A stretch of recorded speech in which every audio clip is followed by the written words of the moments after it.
सरदार अजीत सिंह जी समाज सेवक हैं, सरदार पहलवान सिंह जी समाज सेवक हैं, सरदार बलविंदर सिंह जी समाज सेवक हैं।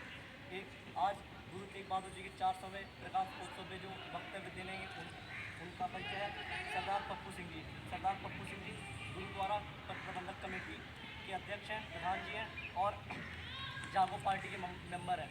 आज हमारे बीच अपना वक्तव्य रखेंगे और हमारा मार्गदर्शन।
साहिबान और यहाँ के स्टाफ साहिबान और यहाँ के विद्यार्थी साहिबान सबको वाहेगुरु जी का खालसा वाहेगुरु जी की फतेह। आज हम गुरु तेग बहादुर की जन्म तिथि पर कुछ चांदन पाने जा रहे हैं। जिस तरह हम आप बच्चों को बताना चाहेंगे, गुरु तेग बहादुर जी महाराज, उनका आपने देखा होगा बलिदान जिस तरह हिंदुस्तान भुला नहीं सकता। मैं इस पर थोड़ी सी रोशनी डालना चाहूँगा कि गुरु तेग बहादुर जी को गद्दी किस तरह प्राप्त हुई। हमारे धर्म के अंदर सिख धर्म एक ऐसा एक अलग बिखरा धर्म नहीं है, ये भी एक हिंदुओं में से एक अपना धर्म निकला हुआ। जिस तरह आपने सुना होगा बच्चों, समय पे जब बड़ा बेटा गुरु गोविंद सिंह महाराज ने मांगा कि आप अपने बड़े बेटे को हमें दो ताकि हमारी फौज तैयार हो, तो हम जो सिख बने हैं हम आप लोगों के बीच में से हैं। उस समय ये कुछ राजनीतिक लोग आए थे जिसकी वजह से हमारे में हिंदू में सिखों के अंदर थोड़ा सा दरार पड़ गई, लेकिन हम उस विषय पे नहीं जाना चाहते। मैं अपने गुरु तेग बहादुर महाराज के विषय में बताना चाहता हूँ। गुरु तेग बहादुर महाराज जी हरगोविंद सिंह महाराज जी के छोटे बेटे थे। गुरु तेग बहादुर जी, इनके 4 भाई थे, 1 बहन थी। गुरु तेग बहादुर जी को लगा दिया जाए तो ये 5 भाई थे। इन सबसे छोटे गुरु तेग बहादुर जी महाराज जी थे, जिन्होंने 14 साल की उम्र के अंदर पहली बार एक जंग लड़ी भाई पैदे खान के साथ। पैदे खान कोई बाहर का बंदा नहीं था। पैदे खान एक पठान था जिसे हरगोविंद साहब महाराज ने उसे पाल कर अपना एक बेटा बनाया था, अपना धार्मिक एक बेटा बनाया था। लेकिन जिस तरह हरगोविंद साहब जी ने 3 जंगें लड़ी, पहली जंग किसी कारण उसकी बड़ी लड़की की शादी थी, इस कारण से वो हम जंग ढंग से जीत नहीं पाए। दूसरी जंग जो हम लड़े, दूसरी जंग के अंदर पैदे खान का हमने साथ लिया, पैदे खान साथ चला, लेकिन पैदे खान को एक अहंकार, एक घमंड हो गया। घमंड होने के बाद जिस तरह उन्होंने आकर के अपना सिक्का जमाने की कोशिश की, गुरु महाराज ने, हरगोविंद साहब जी ने देखा कि इसके अंदर काफ़ी गरूर आ गया, काफ़ी घमंड आ गया, तो उन्होंने कहा कोई बात नहीं, सिखों को उन्होंने चुप करा के आप बैठे रहो, हम अगली जंग के अंदर सोचेंगे। जब हमारी दूसरी जंग हुई, दूसरी जंग के अंदर पैदे खान को नहीं बुलवाया गया।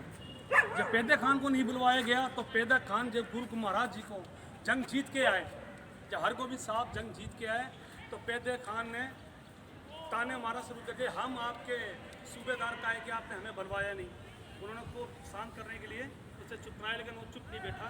उसने जाकर के मुगलों के साथ मिलकर के हरगोविंद साहिब पर जाकर उन्होंने हमला शुरू कर दिया।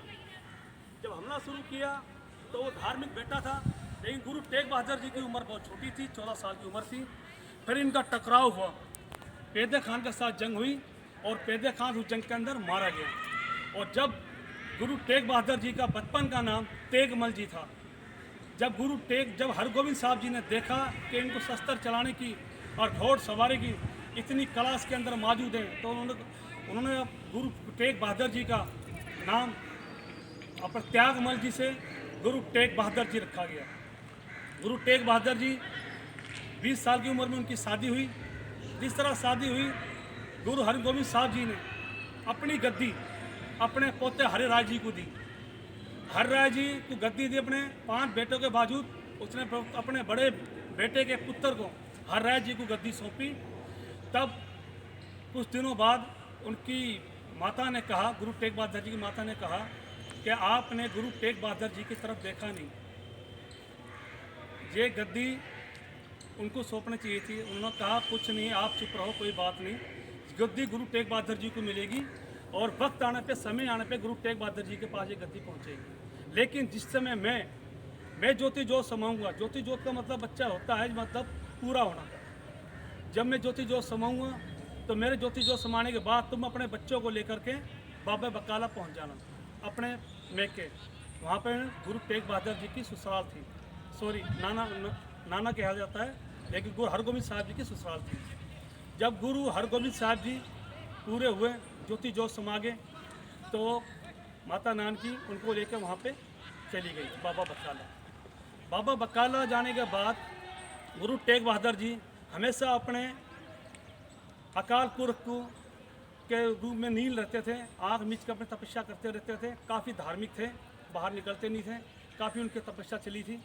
उसके बाद जिस तरह फिर गुरु गोविंद साहब जी, जब वो हर राय जी जब पूरे हुए, जब हर राय जी ने फिर अपनी गद्दी अपने बेटे गुरु हरिकृष्ण महाराज को दी। हर राय जी का बड़ा भाई था, लेकिन वो उस गद्दी की चाहता था कि ये गद्दी मुझे मिले, लेकिन उसने अपने बेटे को गद्दी सौंपी। उनकी उम्र उस समय सिर्फ 5 साल की उम्र थी। जब 5 साल की उम्र के अंदर जब दिल्ली के अंदर चेतक की बीमारी आई, तो गुरु हरिकृष्ण महाराज जी दिल्ली पहुँचे और सारी बीमारी को ठीक किया। जैसे वहाँ पे गुरुद्वारा हमारा बंगला साहब स्थापित है, जहाँ में चेतक की बीमारी दिल्ली के अंदर बहुत ज़्यादा चली थी, तो वहाँ पर जाकर उन्होंने वहाँ पर अपने ज्योति जोत समाए। 8 साल की उम्र थी हरिकृष्ण महाराज जी की जब ज्योति जोत समाए पूरे होने के बाद। जब उनसे पूछा गया कि अगला गुरु हमारा कौन होगा, तो उन्होंने इशारा किया बाबा बकाला। बाबा बकाले के अंदर गुरु तेग बहादुर जी रहा करते थे, लेकिन परिवार के लोगों को मालूम था, बाबा बकाले में गुरु तेग बहादुर जी रहते हैं। लेकिन वहाँ के लोगों ने जा कर के वहाँ पे गद्दी लगाकर वो बैठ गए, कहते हैं मैं गुरु मैं गुरु मैं गुरु। गुरु तेग बहादुर जिस तरह उसी समय लक्की साल उभाना एक बहुत बड़ा व्यापारी था, जिसके साथ 500 फौजी उसके साथ रहा करती थी, बहुत बड़ा व्यापारी था। और जहाज़ के रास्ते अपना समुद्र के राही अपने पंजाब की साइड आ रहे थे। अचानक इस समुद्र के अंदर एक तूफ़ान आ गया। तूफ़ान आने के बाद उसने एक अरदास की कि महाराज मेरी गद्दी, मेरे ये जहाज़ अगर किनारे लग जाता है तो मैं 5 से सरफियाँ आकर के सच्चे गुरु को चढ़ाऊँगा, जो गुरु नानक की गद्दी पर विराजमान है। तब वो बेड़ा अपना किनारे लगा। किनारे लगने के बाद जब वो पहुँचे दिल्ली लक्की सालोबाना, वहाँ पर उन्होंने आके देखा कि यहाँ पर तो गुरु हरिकृष्ण महाराज जी ज्योति जोत समा गए हैं, और बाकी हमें अपना जो असली गुरु है वो हमें वहीं पर मिलेगा, बाबा बकाला। फिर वो बाबा बकाले पहुँचे पंजाब की साइड। बाबा बकाले में जाकर देखा उन्होंने, तो वहाँ पर पहले ही मंजिया डाल करके वो गुरु बैठ के बैठे हुए थे, जो फर्जी लोग थे। गुरु महाराज जब लक्की साहब बंजारा ने देखा कि ये तो पहले ही गद्दी लगा बैठे, इसमें असली गुरु कैसे पहचाना जाएगा, वो बहुत काफ़ी निराश हुए और उन्हें 2-2 सेल्फियाँ 4-4 सेल्फियाँ उनके आगे रखी। वो चुप रहे, कोई बोले नहीं। उसने कहा कोई और गुरु है? उसने कहा जी कोई नहीं है, एक है जो घर से बाहर निकलता नहीं। वो वहाँ पर पहुँचे। वहाँ पहुँचने के बाद गुरु तेग बहादुर जी के पास पहुँचे। गुरु तेग बहादुर जी ने कहा कि हाँ, उसके आगे भी 4 सेल्फियाँ रखी गई। गुरु तेग बहादुर जी ने कहा आपने जब अरदास की थी तो आपने क्या वादा किया था? मक्खन सालोबाना पहचान गया कि यही असली गुरु है। और जिस तरह घर से बाहर गया उसने रोड़ा मचा दिया कि गुरु ला धोरे, गुरु ला धोरे। पंजाबी में कहते हैं गुरु ला धोरे, मतलब गुरु मिल गया जी, गुरु ला धोरे।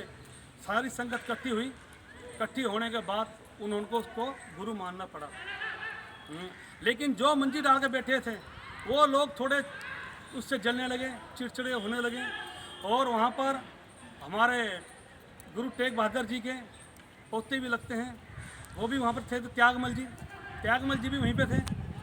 लेकिन उन्होंने क्या किया, चलो ठीक है, वहाँ पे जिस तरह उनको गद्दी प्राप्त हुई, गद्दी प्राप्त होने के बाद जिस तरह वो अपने वहाँ पहुँचे अमृतसर के गुरुद्वारे के दरवाजे बंद कर दिए गए।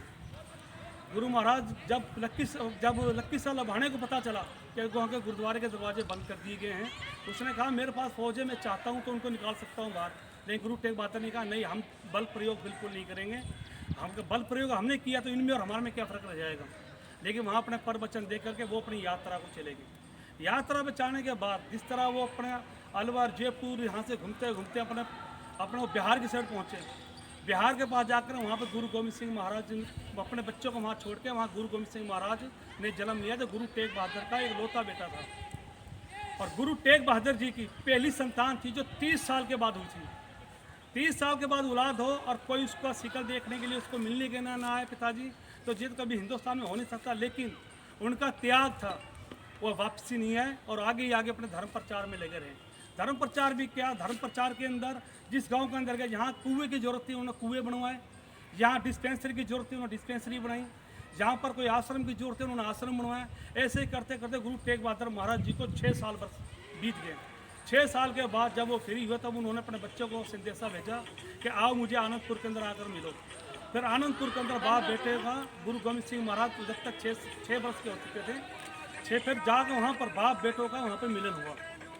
6 साल के बाद मिलन हुआ। कभी देखो 6 साल के बाद जब उनका मिलन हुआ तो जब बहुत अत्याचार औरंगजेब लोगों पे कर रहा था, धर्म परिवर्तन करवा रहा था, लेकिन उसके मिसाल में दिया जब उनके लोगों ने उसको राय दी कि अगर आप कश्मीर से फिर ज़्यादा पंडितों को अगर बनाते हो मुसलमान तो उसके लिए हमें बहुत ज़्यादा उसका लाभ मिलेगा। उसने कहा वो कैसे? कहता कश्मीर के अंदर पढ़े लिखे पंडित हैं और बहुत सूझवान पंडित हैं, अगर वो मुसलमान बन जाते हैं तो पूरा हिंदुस्तान मुसलमान बन जाएगा। तो उसने कहा ठीक है, वहाँ से ज़्यादा स्टार्टिंग करो, तेज़ी में से बढ़ाओ। स्टार्टिंग तो उनकी शुरू से थी, लेकिन वहाँ से उन्होंने थोड़ी ज़्यादा स्पीड बढ़ा दी। वहाँ पहुँचे तो उन्होंने उनको 6 महीने का ट्रीटमेंट दिया कि 6 महीने के अंदर जा तो आप मुसलमान बन जाओ, जा फिर मरने के लिए तैयार हो जाओ। फिर वहाँ के जो कश्मीरी पंडित थे, उनके कश्मीरी पंडितों का जो बड़ा पंडित था, उन्होंने राय ली कि हम पहले जाके अपने राजाओं को मिलें। फिर वो जैसे हमारे जयपुर के राजा थे, मैं नाम नहीं लेना चाहता किसी राजाओं को, अलवर के राजा थे, जयपुर के राजा थे, काफ़ी हिंदू राजा थे हमारे, लेकिन वो पहले ही उनकी जंग और लड़ाई झगड़े चल रहे थे औरंगजेब के साथ, तो उन्होंने कश्मीरी पंडितों का साथ नहीं दे पाए। उनकी कोई ना कोई मजबूरी रही होंगी। लेकिन जब उनको किसी ने बताया कि आप गुरु तेग बहादुर जी का हाथ पढ़ो, जो गुरु नानक की गद्दी पे विराजमान है और वो आपकी बात जरूर सुनेंगे, तो फिर वो आनंदपुर की साइड गए। 500 पंडितों का जत्था था। जब वो आनंदपुर की साइड गए तो उन्होंने गुरु तेग बहादुर से मुलाकात की। उस टाइम गुरु तेग बहादुर गुरु गोविंद सिंह की उम्र सिर्फ 8 वर्ष की थी, उनके 8 वर्ष की उम्र थी। तो उसके अंदर जब उन्होंने कहा कि आपको किसी बड़े आदमी को शीश देना पड़ेगा, तब जाके शायद ये कुर्बानी रुक सकती है, इनका अत्याचार रुक सकता है। तो गुरु गोविंद सिंह महाराज बोले कि पिताजी आपसे बड़ा कौन हो सकता है, जब ये आप ही के पास आए हैं तो समझ लो इनके बड़े आप ही हो। तो गुरु तेग बहादुर जी मुस्कुराए और उन्होंने कहा ठीक है, आप ऐसे कश्मीरी पंडितों से कहा कि आप जाओ और कहो जा कर के औरंगजेब से कि आप सिर्फ एक व्यक्ति को मुसलमान बना दें, हम पूरे का पूरा हिंदुस्तान मुसलमान बनने के लिए तैयार है। फिर यह संदेश वहाँ तक पहुँचा औरंगजेब तक। औरंगजेब बहुत ही मगरूर किस्म का एक राजा था। उन्होंने गुरु तेग बहादुर जी के नाम से 10,000 मोहरों का एक इनाम निकाल दिया कि इसकी गिरफ्तारी की जाए। गुरु तेग बहादुर जी को मालूम था कि मेरी गिरफ्तारी जरूर होगी, लेकिन गुरु तेग बहादुर जी को गिरफ्तारी देने के लिए खुद दिल्ली की ओर आना पड़ा। लेकिन दिल्ली आने से पहले उनको एक ख्याल आया कि हमारा एक श्रद्धालु है जो आगरे के अंदर रहता है, उन्होंने कहा कि महाराज मैं आपके दर्शन करना चाहता हूँ। उसके दर्शन से पहले अगर मैंने कुर्बानी दे दी तो उसकी बात वो इच्छा पूरी हो नहीं पाएगी। वो वहाँ से चले आगरा जा कर के उन्होंने अपनी गिरफ्तारी का पहले ही तैयारी कर रखी थी। उन्होंने अपनी एक अंगूठी निकाली और अपने एक सोल दिया, कहता ये बाज़ार में जाकर बेच के आओ। एक ग्वालिया था जिसको वो दर्शन देने थे, वो पहचान नहीं पाएगा यही गुरु तेग बहादुर जी हैं। गुरु तेग बहादुर जी ने उनको बुलाया कि कहाँ जा रहे हो? कहता मैं चारे के लिए जा रहा हूँ, गाय भैंसों को चारा खाने के लिए जा रहा हूँ। कहता मैं तो भूखा हूँ, मुझे कुछ खिलाओ। उसने कहा मेरे पास तो 2 रोटी हैं, एक आप खा लो, एक मैं खा लेता हूँ। कहता ना तो तू ना तेरा पेट भर पाएगा ना मेरा भर पाएगा, तो ये लो मैं आपकी अंगूठी देता हूँ, जो बाज़ार में बेच के कुछ खाना ले आओ। वो हीरे की अंगूठी थी, काफ़ी कीमती थी। वो अंगूठी लेकर गया, उसने एक दुकानदार को दी। वहाँ पे सामान उसने खरीदा खाने पीने का। दुकानदार समझ गया ये चोरी करके लेके आया है। उसने जाके वहाँ के पुलिस को कंप्लेंट की। पुलिस जिस तरह उसको पकड़ने के लिए उसके पीछे गई, उसने देखा तो वहाँ तो विराजमान गुरु तेग बहादुर जी बैठे हुए हैं। उन्होंने उनको गिरफ्तारी की वजह उसको नज़रबंद कर लिया और औरंगजेब को संदेशा भेज दिया, कहता जी वहाँ पर गुरु तेग बहादुर जी आए गुरु। तो उन्होंने कहा आप इनको गिरफ्तारी नहीं करोगे, मैं यहाँ से 10,000 फौजें भेज रहा हूँ। 10,000 फौजें भेजी गई सिर्फ 3 लोगों को पकड़ने के लिए। गुरु तेग बहादुर जी के साथ उनके शशि थे जो खाली 3 जने थे, उनको पकड़ने के लिए 10,000 फौजें, क्योंकि औरंगजेब को मालूम था कि गुरु हरगोविंद साहब जी ने बंदी छोड़ किले से 52 राजाओं की रिहाई करवाई थी। अगर वो राजा अपना उद्धार उतारने के लिए कहीं गुरु तेग बहादुर जी को छुटाने के लिए वो कहीं आक्रमण ना कर दें, इसलिए उनको डर था और उन्होंने 10,000 फौजें भेजी। लेकिन फिर गुरु तेग बहादुर जी की वहाँ गिरफ्तारी हुई।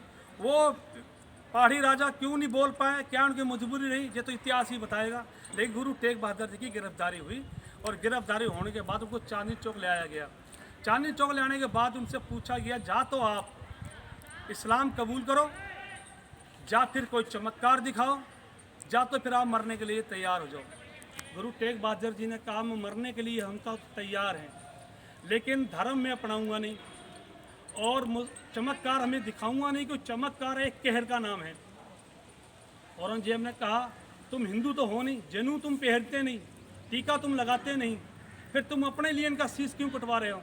उसने कहा मैं हर धर्म की इज्जत करता हूँ, हर धर्म का सम्मान करता हूँ।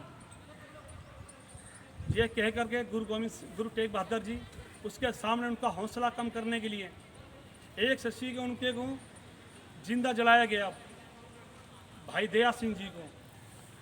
2 शिक्षक को, एक को रुई बांध करके जिंदा जलाया गया और एक को गर्म पानी के अंदर पतीले में गर्म पानी डाल के उसके अंदर डबे के उसको मारा गया, ताकि गुरु तेग बहादुर जी का हौसला कम हो। लेकिन गुरु तेग बहादुर जी अपना पाठ करते रहे और वो तक से मस्त नहीं हुए। तभी गुरु तेग बहादुर जी का जिस तरह तलवार चली सिर कलम किया गया। पहले ही वहाँ पर गुरु के श्रद्धालु मौजूद थे जो पूरी ताड़ में थे। उन्होंने भाई जेता जी ने उनका शीश लिया, झोले में डाल के वो पंजाब की से निकल गए। भीड़ के अंदर किसी को भी ना दिखाई दिया ना कुछ पता चला। अचानक एक अंधेरी आई तो भाई हमारा लक्की शाह बंजारा एक सरकारी बंदे भी था जो सरकार के लिए काम करता था और वो व्यापारी भी था। जिस तरह वो सामान लेकर अपना आया था, जो उसके पास ठेले थे, उसने गुरु जी का शीश और शरीर चुप कर उसके अंदर डाला और डाल कर उसको वो रुई वगैरह डाल करके उनको वहाँ से ले गए। अंधेरी के अंदर और भीड़ भड़का के अंदर उनको किसी को नज़र नहीं आया, आँख बचा के वहाँ चले गए। उन्होंने अपने घर के अंदर उस शीश का संस्कार किया। घर के अंदर अपने घर को आग लगा दी और उसको संस्कार कर दिया गया और बाहर चिल्लाना शुरू कर दिया जो मेरे घर को आग लग गई। आज वहाँ पर गुरुद्वारा रकाबगंज स्थापित है। तो ये गुरु तेग बहादुर जी की कुर्बानी थी जिन्होंने उसके बाद गुरु तेग बहादुर जी की कुर्बानी जहाँ ख़त्म नहीं होती। गुरु तेग बहादुर जी सरबत के दानी क्यों कहलाए जाते हैं? उनका बेटा गुरु गोविंद सिंह महाराज, उन्होंने कुर्बानी दी। गुरु गोविंद सिंह की माँ यानी कि गुरु तेग बहादुर जी की पत्नी, उन्होंने कुर्बानी दी। उनके पोते थे गुरु तेग बहादुर जी के 4 साहिबजादे, उन्होंने कुर्बानी दी। जिस तरह आपने छोड़ना होगा, छोटे साहिबजादों को दीवारों में चुनाया गया, उनको जिस तरह बेरहमी से उनका कत्ल किया गया, तो उनकी वो कुर्बानी भुलाई नहीं जा सकती, उनकी कुर्बानी दी गई। तो इस तरह गुरु तेग बहादुर जी की काफ़ी कुर्बानी थी, जो आज उनको हम हिंद की चादर भी कहते हैं और विश्व की चादर भी कहते हैं। यहीं आकर हमारे गुरु तेग बहादुर जी की बात रुकती नहीं। जब गुरु तेग बहादुर जी फिर गुरु गोविंद सिंह महाराज आए, गुरु गोविंद सिंह महाराज ने भाई जेता जी को ये पूछा था कि जब मेरे पिताजी का सिर कलम किया जा रहा था तो वहाँ पर क्या कुछ सिख नहीं था? तो उसने कहा सिख तो मैं जानता नहीं कैसे होते हैं, लेकिन पग सबने बांध रखी थी। उस समय सब लोग ऐसी पगड़ी बांध लिया करते थे। उन्होंने कहा हाँ वहाँ तो गुरु गोविंद सिंह महाराज के दिमाग के अंदर जो आज हमारा स्वरूप है, ये उसकी 9 साल की उम्र के अंदर ही ये स्वरूप उसने अपने दिमाग में तैयार कर लिया था कि मेरा सिख अगर लाखों के बीच में एक खड़ा होगा तो हज़ारों के अंदर वो पहचाना जाएगा, हाँ ये गुरु का सिख है। तो ये हमारे जो स्वरूप है, ये हमारा गुरु गोविंद सिंह महाराज ने खालसा पंथ सजा करके अमृत छका के ये स्वरूप हमको दान में दिया। ये गुरु गोविंद सिंह और गुरु तेग बहादुर जी की कुर्बानी थी। बच्चों, जिस तरह आप देख रहे हो, अब हमारे छोटे साहिबजादों की सीढ़ियाँ आ चुकी हैं या मूवी आ चुकी हैं। कार्टून में आप लोगों ने देखी हैं? नहीं देखी। अगर आपको मूवी देखनी हो तो मूवी की भी हमें कैसेट मिलती हैं वो भी हम आपको फ्री करवा सकते हैं। उनकी किताबें वो हमें आपको दिलवा सकते हैं। और अगर कोई प्रोग्राम करना हो, मैं आपके स्टाफ से भी बेनती करूँगा, अगर कोई प्रोग्राम करना हो तो हमारे पास प्रोड्यूसर हैं, हम लगा के पिक्चर बच्चों को दिखा सकते हैं। तो यही कहते हुए मैं अपनी वाणी को विराम करूँगा। वाहेगुरु जी का खालसा, वाहेगुरु जी की फतेह। धन्यवाद भाई साहब, आप हमारे विचार वक्तव्य दिया।